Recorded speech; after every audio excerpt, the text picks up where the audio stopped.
Let's make air fryer chicken sausage and veggies. Go ahead and peel and chop 3 to 4 sweet potatoes. You don't want to chop these too big, otherwise they will take forever to get done. So make sure you chop them small enough. I normally do like this. Now that my sweet potatoes are cut up, I'm gonna add some olive oil, some salt, and pepper.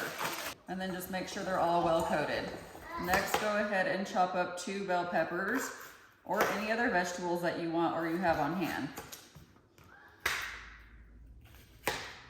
Next, I'll cut up these apple Gouda cheese chicken sausages. You can use whichever flavor you like.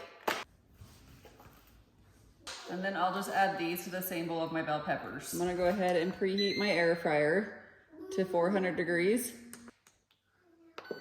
Now that it's done preheating, I'm gonna go ahead and take out my basket and spray it lightly with some olive oil. And I'm just gonna start off with cooking the sweet potatoes because they will take longer to cook. Go ahead and add them. And I normally start off on the bake setting at 350, and I do it normally for like 15 to 20 minutes. And then you do wanna flip these like every 5 minutes.